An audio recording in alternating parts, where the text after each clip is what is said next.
Well, Ray, thanks for joining us. We are live. And so we're going to go ahead and get started on our spotlight today. Thank you, everybody, for joining us. We really appreciate you taking time to meet with us and on a monthly basis for our Workshop Wednesdays. We are going to dive right into our discussion today. First, to get us started, just some house cleaning. Are these Workshop Wednesdays? This is our monthly opportunity to connect with our clients about our favorite topic, FleetCommander. These sessions are recorded, and we will be sharing it and having it posted to our YouTube page for future reference following this presentation. As far as questions go for this specific one, this is going to be a new feature, and we're going to run this one just a little bit different. But please, any questions that you guys might have, put those in the chat with your name and the company that you're with. And then we will follow up with you directly after the presentation, the webinar, with any questions that you might have. So without further ado, let's jump in. Just a quick reminder, your partners here at FleetCommander, this is our mighty and efficient 3-person client success team. We're here as your advocates, strategic partners, and fleet industry resources. But we don't want to linger too much on us. We're excited to jump into our topic today, and we're going to kick it off, and I'll turn it over to Brian. Yeah, good afternoon, everybody. So really excited to kick off this new series in 2026, where we're going to be featuring some different partners and throughout the year, and hearing some stories about how they're utilizing FleetCommander and some of the unique opportunities and ways that they're utilizing the system. So today we have with us Mr. Raymond Infussi, the man, the myth, and the legend from Loyola University in Maryland. Ray was kind enough to be our first, our first victim, our first guinea pig, if you will, maybe our first crash test dummy, as some people may call it. So we wanted to have some fun with that, industry related thing there for the crash test little meme. So Ray, we thought we'd start off with a little bit of fun, a couple icebreakers, just to get everything flowing. So do some rapid fire here. This should be a good time. So okay. Coffee or tea? Oh, coffee. Coffee. All right. Text or espresso, call? particularly. Espresso. All right. All right. Text or phone call? Depends on the mood. Depends on the topic. Really, depends on the topic. Okay. Got it. All right. Fair enough. First car? This is a security question for your. But my first question was a 1968 AMC Rambler with 3 on the tree. Nice, 3 on the tree. Classy. I like it. God, it was a combination of green and primer and battleship gray, 8-track. I'm going to be scouring the internet for a picture of that shortly. Pull that up. Right. Oh, it was something in the early 80s. Yeah, absolutely. All right. So cook at home or eat out? Yes. Very good. I mean, same. I agree. You don't get to my size by being choosy on where you eat. I get it. Absolutely. So describing yourself, would you be an early adopter or cautious evaluator? I am a cautious evaluator. Part of the Jesuit training here is discernment.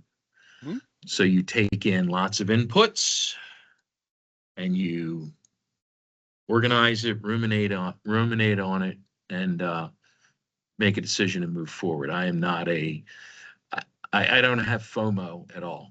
Okay. Never have. Very good. Love it. Fly or drive? Wow. Since my kids have been in college and I've made some hellacious drives, I am all for flying. Very good. All right. So thinking about fleets in general, better drivers, students or faculty? And who's in the room right now? Right, exactly. Well, no. I mean, it should be faculty, but the kids get a pass because they're young. Very good. All right. I like What is it? What do they say? The frontal cortex is not fully seeded and developed until 25. There you go. There you go. Give them a pass. I like it. Yeah. All right. ICE or EV vehicles? What's that? Internal ICE. combustion? Yeah. ICE or EV? Yeah. At best, it's a hybrid, a Hybrid? non-plug-in hybrid. Maryland's got enough horror stories about power generation deficits that, EV mandates just kind of, I don't know. Gotcha. All right. So right in the middle. Need the infrastructure. Very good. All right. Last rapid fire question for you. Most common item left behind in a vehicle? Water bottle. Water bottle. That's a good one. Okay. Fantastic. Yeah. The collection of that, either that or earbuds, All right. It's a toss-up. Fantastic. Well, thank you for playing along. Is that a 6-7? Yeah. Yes. Sorry. Well done.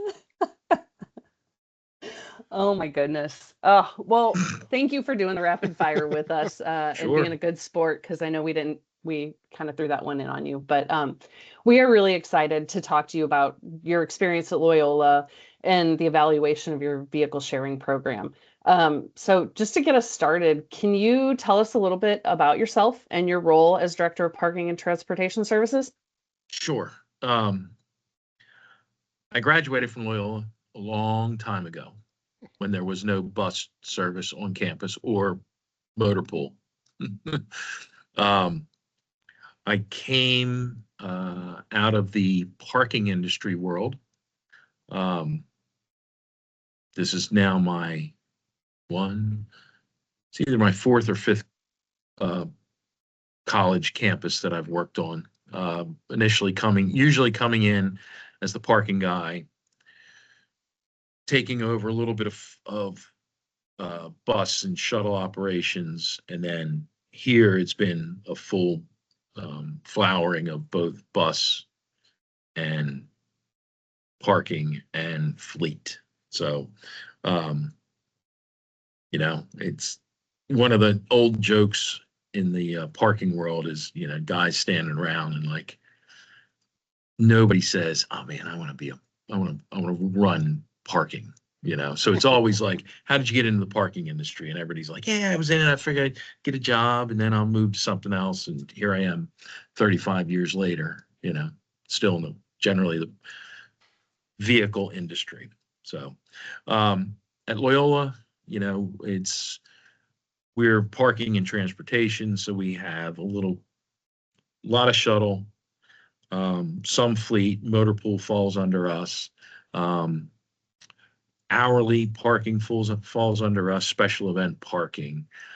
Stuff that we don't really touch on is permit parking, like student staff, but that's probably coming in under the umbrella right now,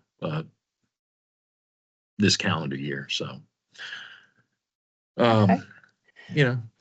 it's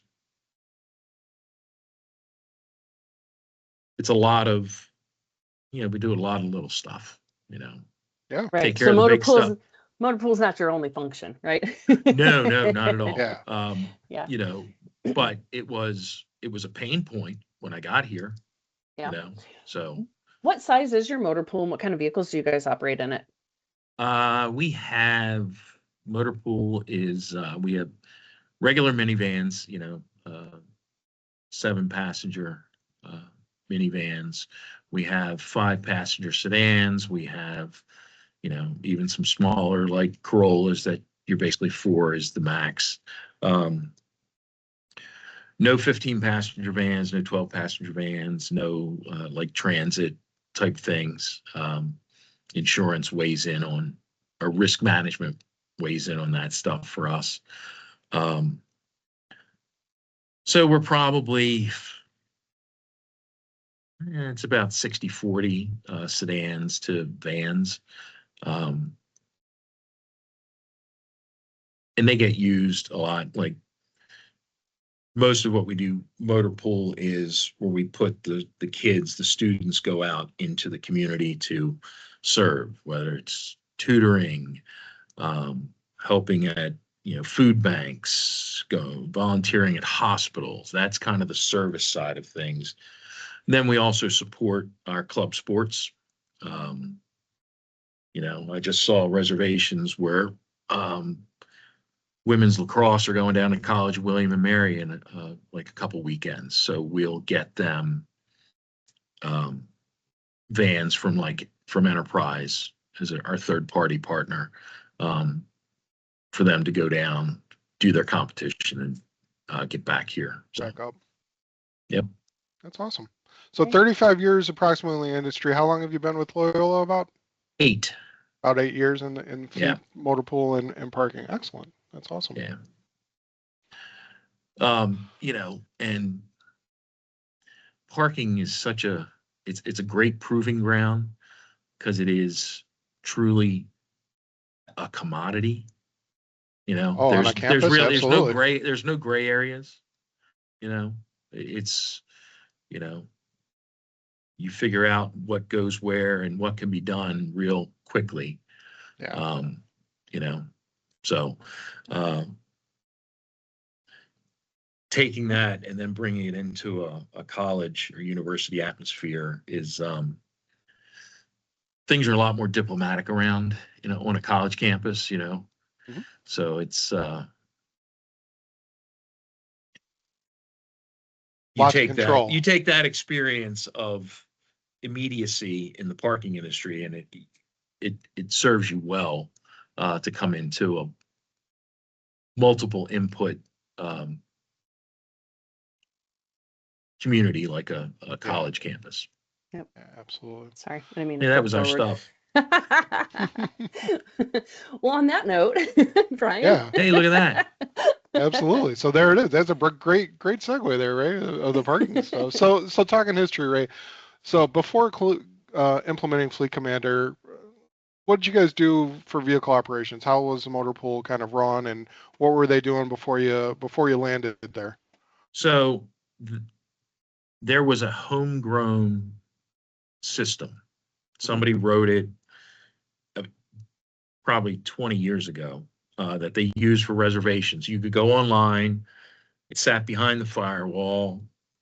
You put in your reservation. It came to the office here, and that's where it stopped being digital. That piece of paper was printed out as a reservation, and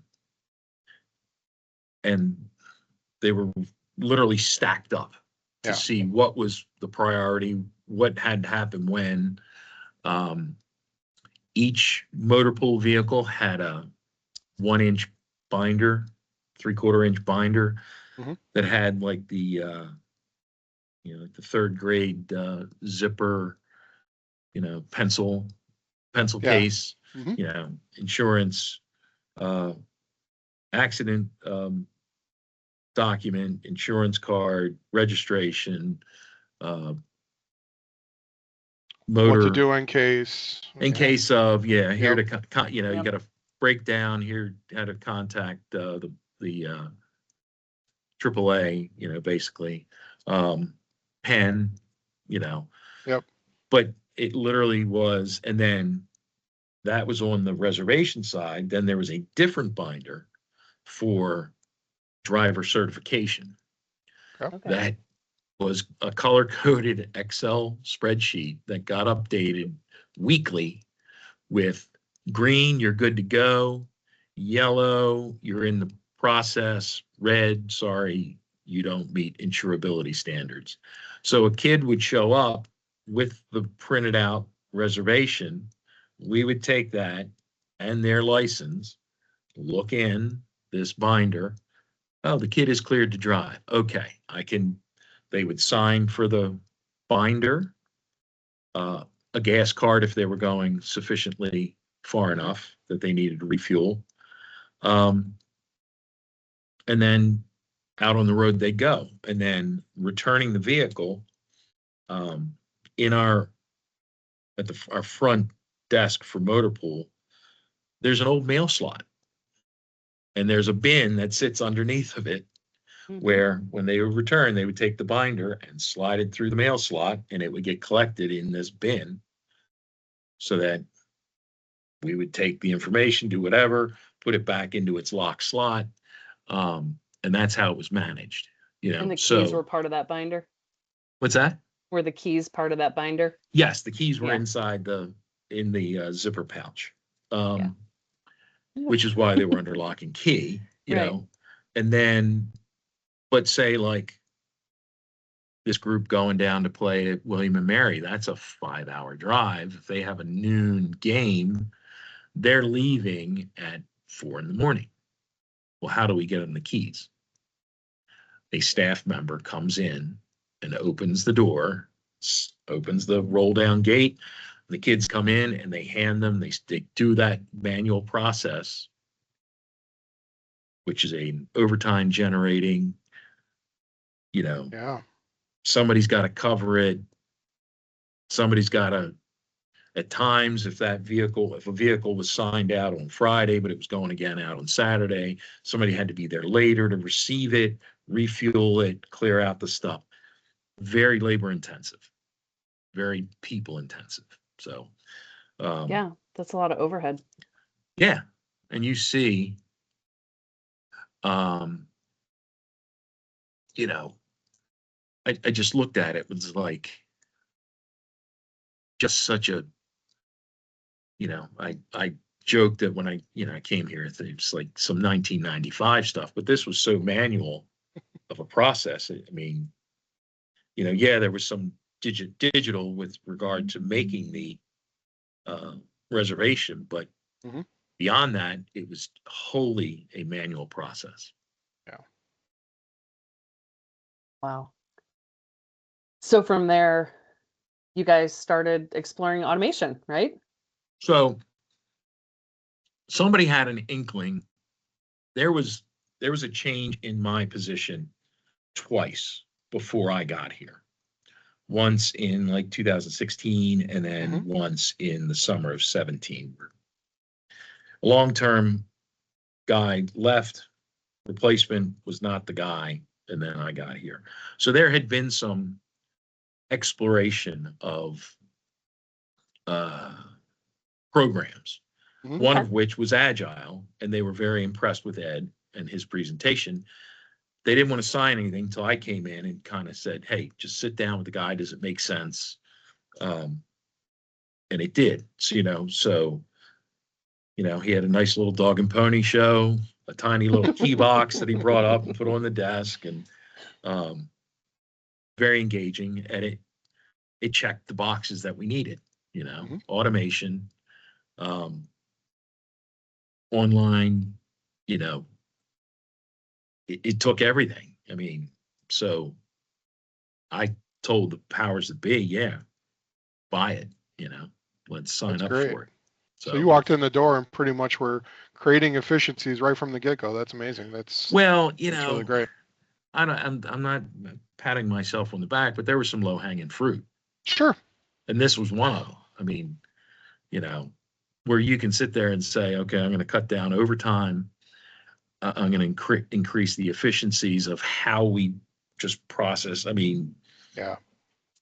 We get so many that come through, particularly, once we've gotten, the folks trained like in club sports, we'll see it like in the fall or early January, they'll have a team meeting and it's Sunday night at 9:00. I'll get 25 student, applications to, be a driver. Or then once that they're in 2 weeks later, here are all the reservations coming in, So it really, we can go through that stuff quick, Absolutely. So it was kind of an easy no-brainer to get us on board. Yeah. Easy no-brainer, and you say low-hanging fruit, but I was reading your case study and I was really impressed with the fact that, you're able to quantify, $45,000 to $50,000 of labor hours annually in savings for the university. I mean, you're going on what, 7, 8 years now. I mean, that's Yeah. substantial savings of just labor dollars. So I mean, You know, right. I mean, we had it's amazing. a couple PTEs and Mhm. then overtime for FTEs across, 9 months Yeah. Right. of almost every weekend, Saturday, sometimes Saturday and Sunday. Yeah. When you put those numbers in front of somebody, Tells a story. yeah, I mean, it tells a story, and it also says, okay, so the return on the investment for this is going to be rather quick Right. and ongoing. Let's do it, Exactly. So You I didn't factor in really, the efficiencies of the vehicles that, and right sizing your fleet on top of it. That's a heck of a story to tell. yeah, and Absolutely. it also, for things that we don't send out to the public, our bus drivers use the key box, and it's an easy way for us to capture mileage, conditions, so if there's somebody's like, hey, I got a light out or whatnot, that goes in the comments. When they return it, that sends an automatic email. So whenever that comes through, you know, look at Yeah. email. Okay, here it is. And now it gets forwarded to operations for an action item, Hmm. so it's That's pretty a good. great benefit. Yep. So I know it's been a while now, but was there anything specific about the software or hardware that kind of led you to make the decision about Agile? Or if, that's a little while ago to kind of recall that, or is there a favorite feature right now that you're utilizing that you're really just like, wow, this is really helping us. This is great.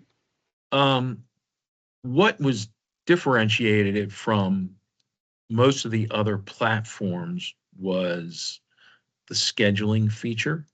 There are a lot of platforms out there for fleet management that are, either they're vehicle specific in terms of maintaining the vehicle and maintenance records and some things. But what it didn't have was the multiple user scheduling that was robust, that was really robust, as opposed to, yeah, I've got, a trucking staff of 40 who are, sharing 25 vehicles or whatever the number may Right. be. These were just, students who need to get somewhere, like the Right. the mission kind of made more of a match for what Agile provided to us, Hmm. than a straight trucking fleet software Right. platform, Yeah. which More we light duty. evaluated a good number of those. Yeah. My So favorite feature. customization is definitely something that helps. Yeah. Yeah. The favorite feature, and I don't know how I didn't notice this. It was something I gleaned at Command 1 that I went to 2 years ago was, on your dashboard screen, like you can search by username, vehicle up in that little search bar. I was going down menus, clicking, multiple clicks to get through. And I'm like, oh, this is a godsend, So I passed that along. You know, we, not all of Loyola's fleet is controlled through Agile. So, Hmm. you know, us moving forward with the maintenance module, I got to get mileage in. So I do a half-hour exercise like every other Friday, right? From our gas system, I import mileage into vehicles that fueled in those 2 weeks. Hmm. Pretty simple, pretty easy, and able to use that same, that search bar. There's what it returns, there's a button. You can either go to the full profile, or you can do like this local update that'll get you the mileage and time and date. So just those little shortcuts that, I kind of figured Yeah. out. One was a hint at Command, but then two was like, okay, well, I can do that here. Much like I've told people who've worked for me, unless you hit save, you can always back out of something. Right. Right. You don't click overwrite and you don't click save. If you're unsure, just back out of it. And there's a lot you can undo almost anything. Correct. So it rewards the curious mind to figure something out. So what's we didn't ask this before, but what services on the platform are you using in your fleet? We've talked about the motor pool. What other modules are you using? We have maintenance, Parts. no, well, parts. No, Bob Hoosier, who's my ops manager, he came from the trucking industry, so Okay. he abstracts our service invoices. So things that show up consistently on those, he's added as a dummy parts inventory, but we don't have an in-house service, so we're not. Gotcha. We create that just to make sure that it gets onto the abstract for each service for the vehicles, bus or motor pool. But yeah, no, we're moving forward with now, as I kind of mentioned, with getting the mileage for the rest of the campus that fuel up, is also to now track their maintenance. Because, one of the things that is, when I first got here, there's a west parking lot at our yard here, and it's where vehicles go to die, or where they've been disposed of to die, or they're already dead. And it could be you come in on a Monday and be like, where'd these two vehicles come from? No backstory of it, make a few phone calls. Oh yeah, they're dead. They need to be disposed of. And you look at some of the mileage and you're like, man, how did we kill it with such limited use? So we're trying to turn the aircraft carrier on that, so to speak, by getting a handle on putting maintenance standards across the university, tracking that for them. They still have to go do it and spend their dollars in their shop, but we're the central repository at this point. So it's that value now that we've had for motor pool and the bus fleet. We're now pushing that out across the other departments that have vehicles across the university. Absolutely. Continue to expand the savings, and a vehicle with a blown engine brings a heck of a lot less at auction than a running vehicle, that's for sure. So correct. Even if it's time to get rid of one, if you're driving one in versus a salvage auction, that's definitely going to change exactly what's coming back kind of. Yep. Good. So we talked a little bit about some of the things that you're able to do in the system. When you guys ultimately made the decision to go with FleetCommander, we have our implementation journey. Can you walk us through what that process was like for you from the user perspective, and what did that rollout look like for you guys? I mean, there were two things that were sort of separate that really stand out. First was the, hey, we're going to set up your system. Let's, and what I need from you is get a list of all your departments on campus and get me a fleet inventory with VIN and whatever you name it, and age and make, model, all that stuff. And getting that in. And then once that got populated and being like, this is real. Yeah, at that point, that's where you're like, okay, the stuff's here to play with, to work with. And then once we got that, the next thing was the integration, the IT integration. Agile sits behind our single sign-on, so that had to be managed, integrated. Agile was great, worked well with our IT folks, and our IT folks were like, we were at the forefront of using cloud storage.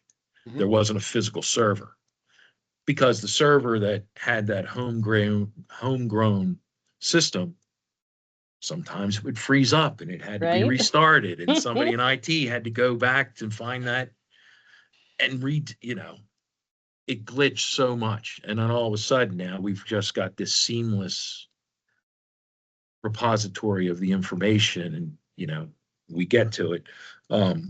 Once we got the single sign-on stuff figured out, then it was really just us educating the college community here. And we would have, we invited folks here on how to make reservations, because we have, like, for the students can't make their own reservations here.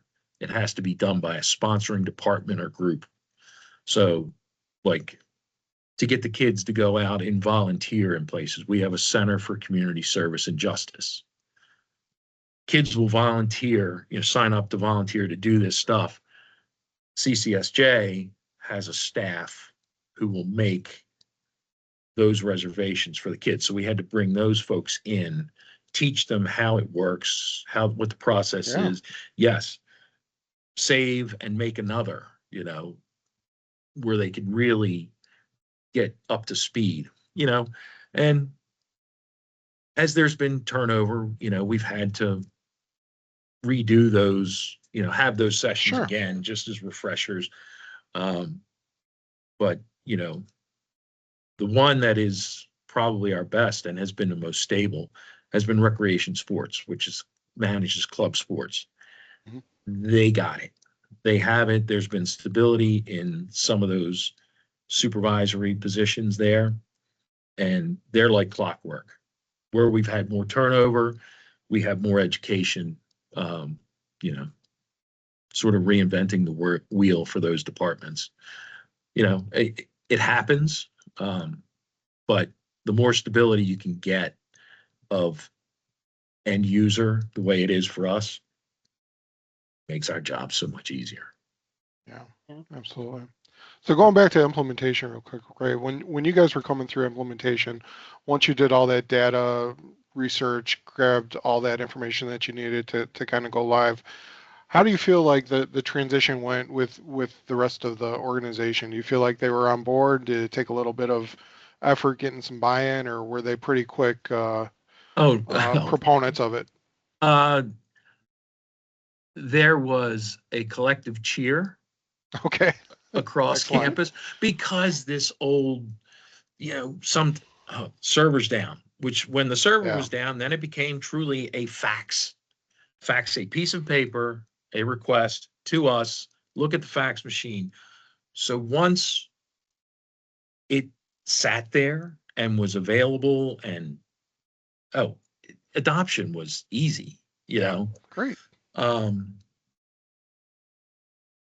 Using the kiosk can be a little, like, the kids get it. Kids are like, okay, they grew up with this stuff. Right. The staff, the faculty, at times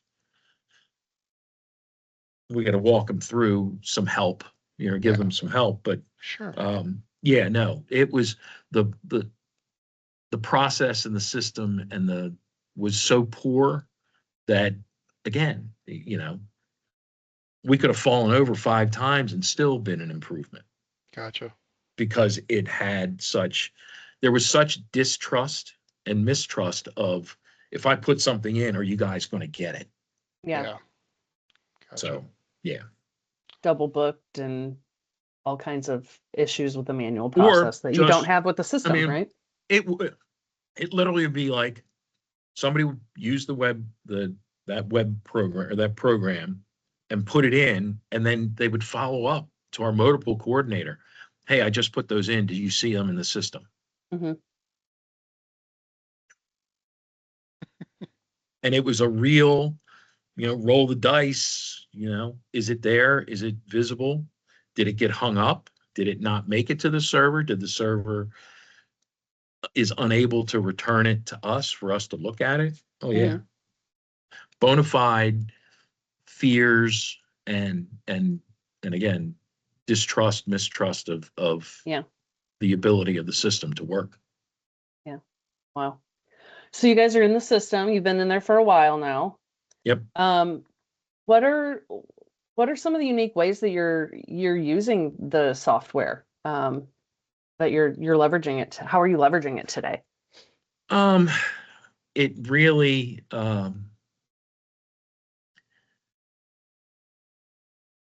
you know, we use it to convince for investment, really, or, you know, to change the mix of like our motor pool. Like, you know, Yeah. my thought is a car can't be a van, but a van can be a car, you know? So Mhm.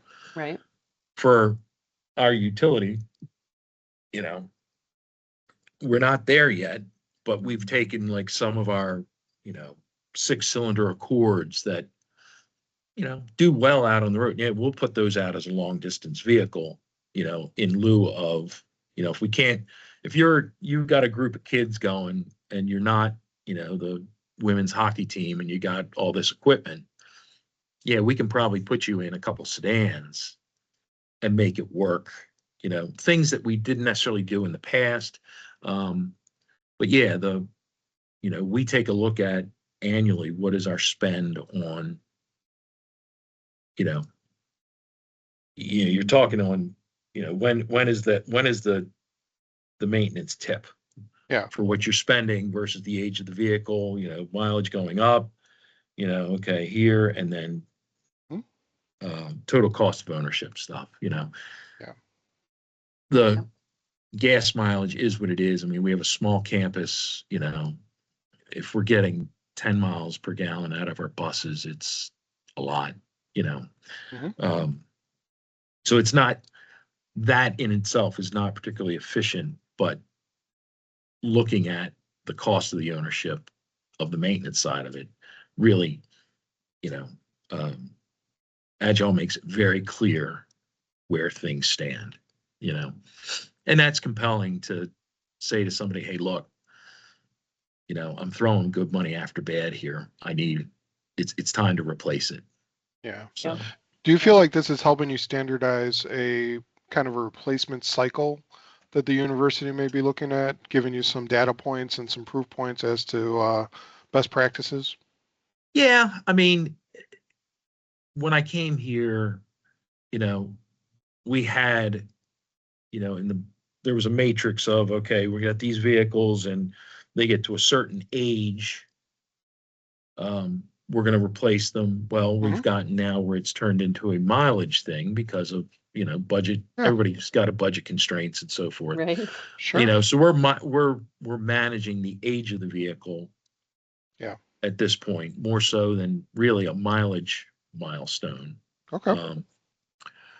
But yeah, no, it's there. You know, in a perfect world, and you know, and we'd have the available dollars. You know, I I have a matrix of this is next, this is next. You Right. know, um, but you know, Well, it's they're giving you some directional accuracy of, oh making an yeah, educated of you know, decision as to what you you're should not do. anecdotally saying you know, Yeah.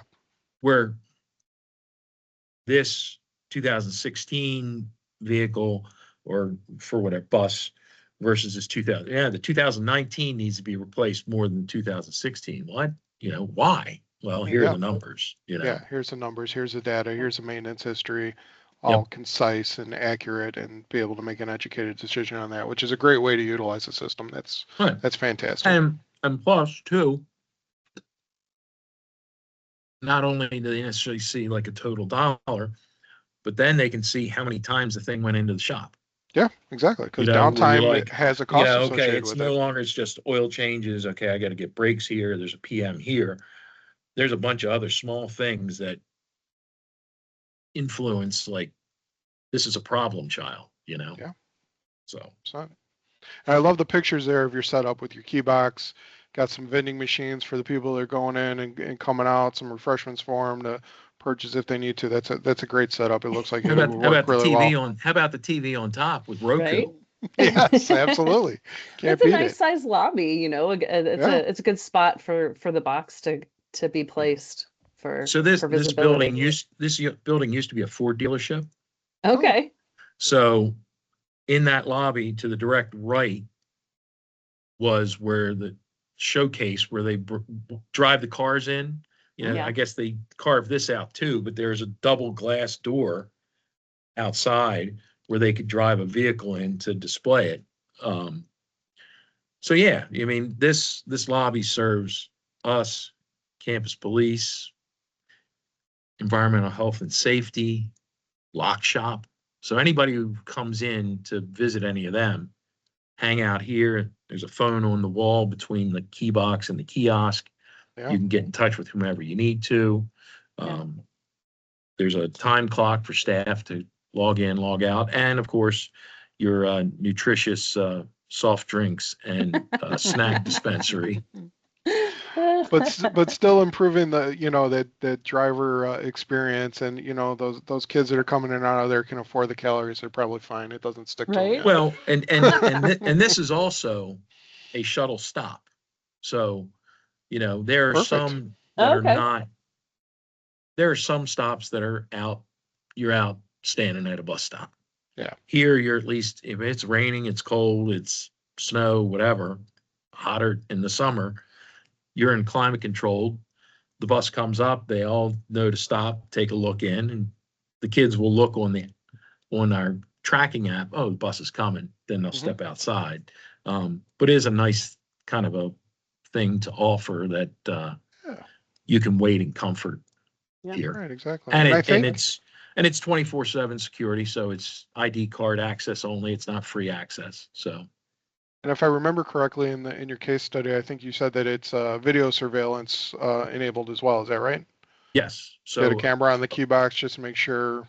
yeah, above the upper left corner, there is a camera that shoots the entire lobby. There. Yeah, that's a great practice, just to make sure nothing crazy is going on, or if it's recorded, if it is. So that's fantastic.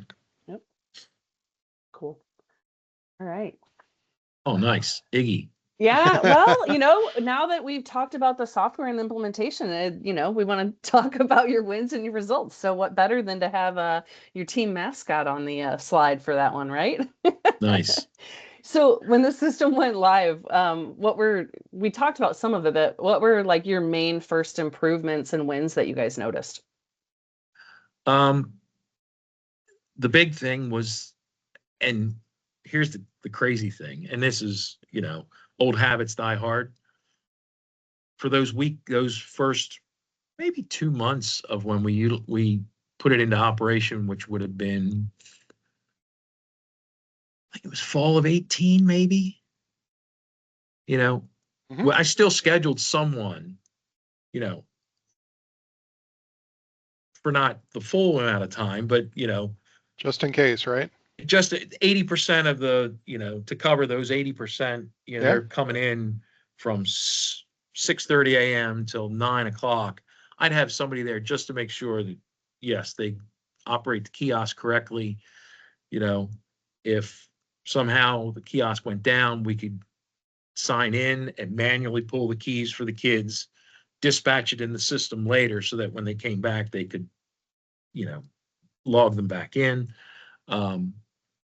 And once we got to an internal comfort level, then we stopped scheduling those hours. And frankly, the PTEs that were working, now I had one, now I can put them out as a driver on campus shuttle route.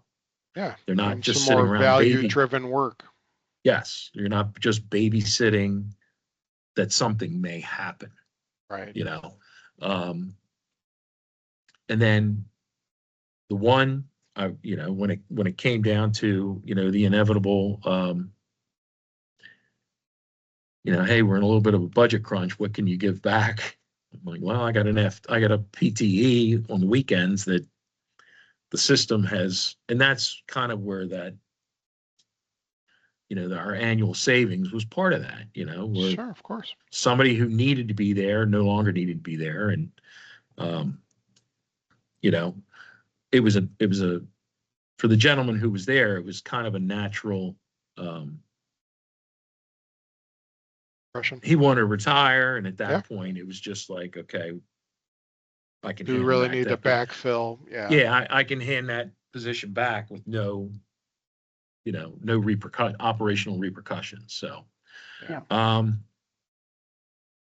And then, like I said, I mean, the adopters, the kids coming in, the staff who now trusted the system, it just paid such dividends, with confidence, so. Do you feel like that comment has driven better utilization of the fleet as well, right? Do you feel like the vehicles are going in and out more than they would have before implementing FleetCommander?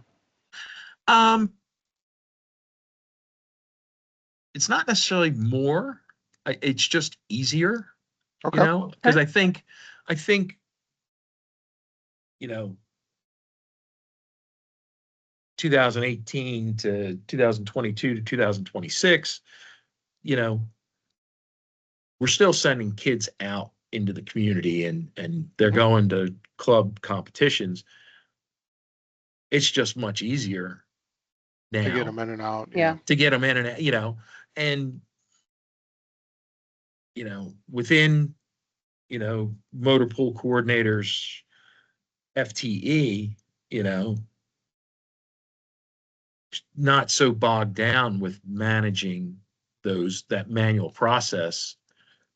It's just created other opportunity to hand over developmental opportunities, Yeah.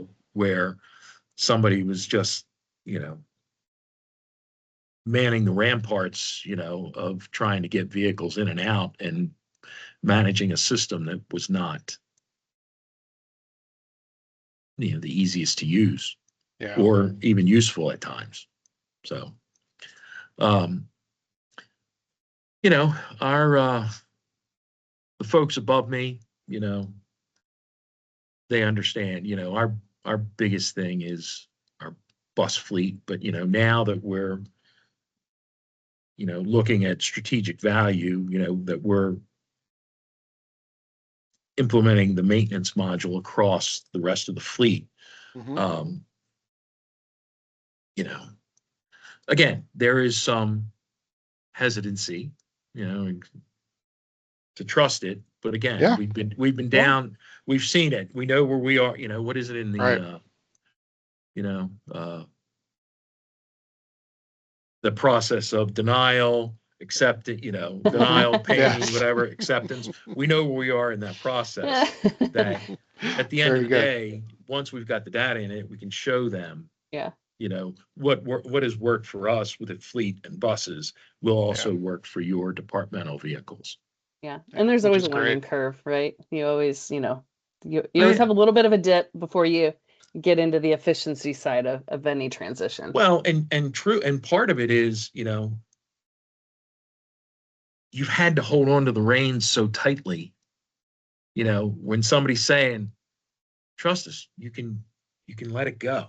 Right? Right. that where they're like, I'll take one hand off, kind of, until, just much like when we started, I had that person here for almost 2 months because I wanted to trust it, but Yep. I was going to make sure I wasn't going to get bitten, Yeah. So. Yep. You're taking me back to teaching my son how to ride a bike, Ray. Huh? I love it. If you need to slow down, son, just push down, push backwards on the pedal and dive off. Yeah. Exactly. Aim Oh for the my grass. goodness.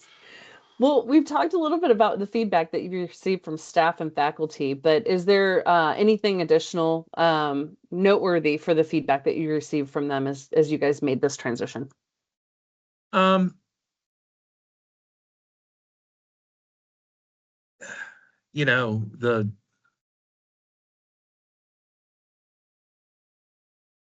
Our probably the biggest thing, and this is from the kids, were Mhm. the single sign on, making sure that you have to use your Loyola login. Right? So we'll even say when they register, what's your Loyola email? Well, invariably I'll get some kid's Gmail address.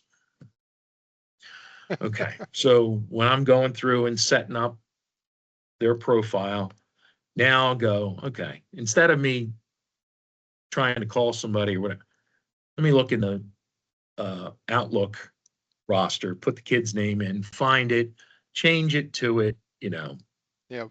and then when they sit there and, you get the automated welcome to Agile Fleet message and they see that it comes to their Loyola email, they'll be like, hey, wait a minute, but because we've had it where, if somebody slipped through and they've got this other email address, they've gotten a confirmation. I can see it. I can see the confirmation, but they can't sign in to sign out the vehicle because it's set to their Loyola. Yep. So that's why Yeah. that was the learning curve for us, was to make Okay. sure when they register, make sure it's that Loyola ID, because that's going to get them into the key box, Right. Yeah. So things like that, just things like that is, a lot of, hey man, I barely check my Loyola email. They say I have to have it, but why do I don't really use it. Unfortunately, that's what you got to use. So, Yep. Now you have a good reason. yep. Advice for others looking to automate their motor pool. Yeah.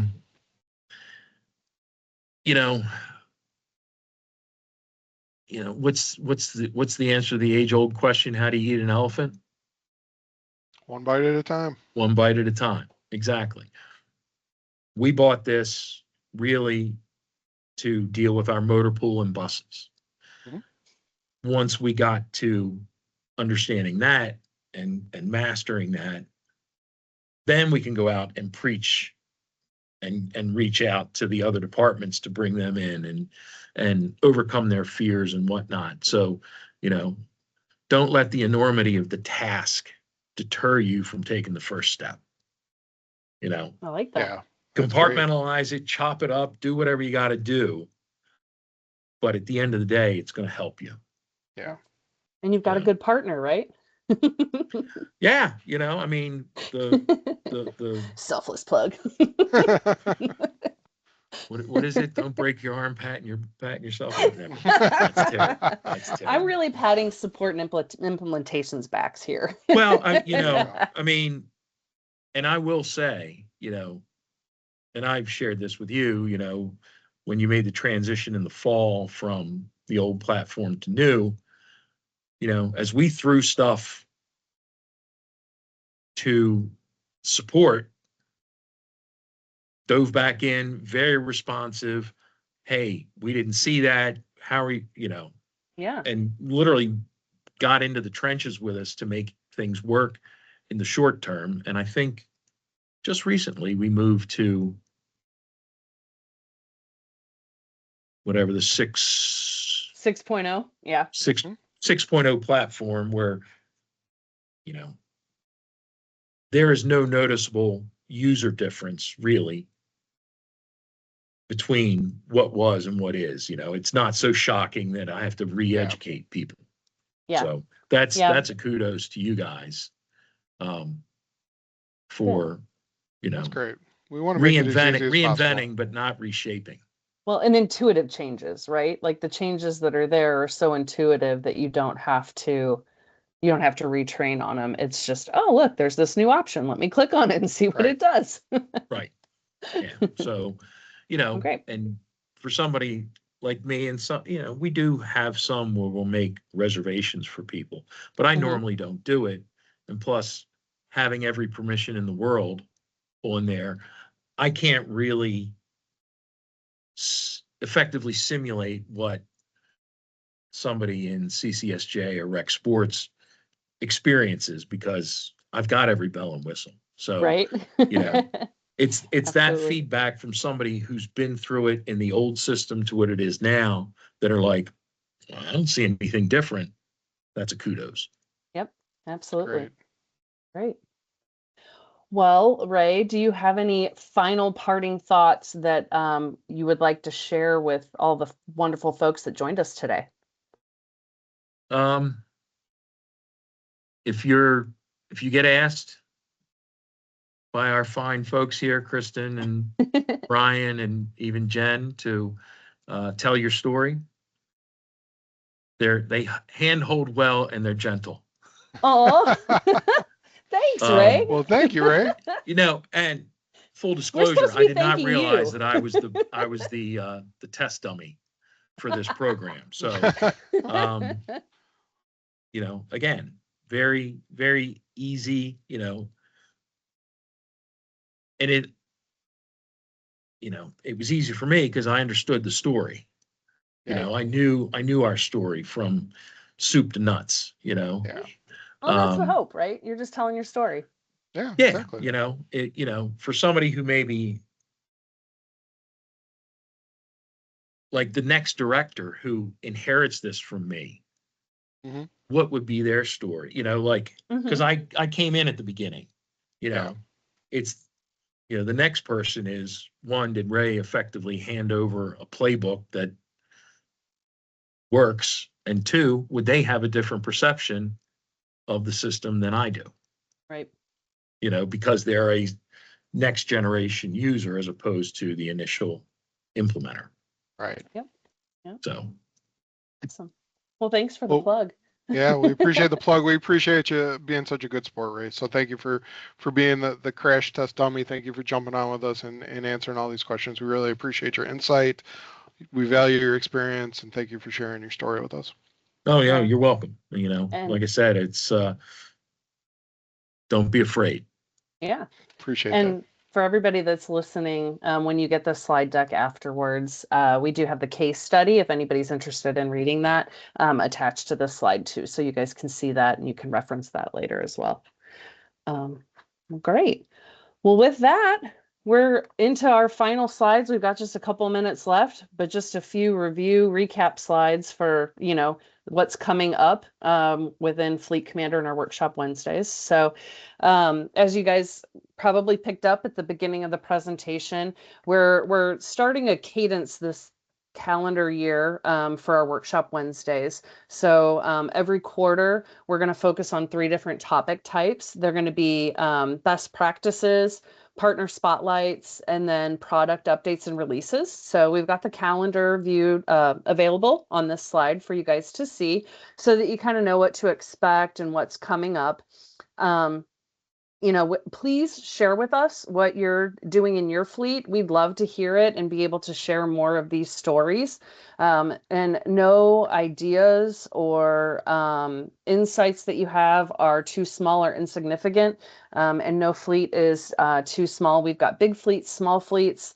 One of the things that I love about our fleet community is everybody is so willing to share and welcoming of that sharing of knowledge. So we want to continue to hear your stories so that we can share them. So let us know if you've got one you'd like to share. We're always looking to for new industry content to provide. So if you've got any suggestions there, make sure you share that with us as well. Just a friendly reminder, these workshop Wednesdays are every 3rd Wednesday of the month at 2 p.m. So the next one is going to be our product updates and information on our future releases. So that'll be a good one for what's coming up in the future for FleetCommander. We also are, don't forget, we've got Command that comes out. Usually we have this event in September or October. Ray helped us with the plug on that as well. We don't have the location or the dates locked down yet, but as we get more information, you will for sure hear about that from us. You can see the picture we had from Minnesota this last Command. It was a really great event. And they got us on the guy field in the there red, too. left of center. There's 2 options. And then again, our resources that we always have available to you. These workshop Wednesdays are recorded and are posted to our YouTube channel. This is a clickable link. We also have our online resources for webinars, case studies, white pages, and more information. That's where you can find, in addition to on this slide, the case study that we did for Loyola as well. And then for training purposes, we've got FC Drive, which is a clickable link as well for your quick stop information on the stuff that we do on that you might jump into on a regular basis. Last but not least, your Agile Fleet team. This is the email address for our client success team. Again, it's me, Brian, and Jen here to support you guys. And then we have our wonderful technical support team as well at FC Support. They're there Monday through Friday, 7 to 7. With that, that's the end. I'm a minute over. I'm sorry. We've got a QR code here. We would really love your feedback if you guys could all scan that and tell us what you think about the new format. Any suggestions, recommendations, or if you would be interested in being our next spotlight, that would be amazing as well. Brian, what do you got to add, sir? Thank you all for your time. Sorry we ran over, but it was great connecting with you all. And Ray, again, thank you so much for meeting with us and presenting your story. Really appreciate it.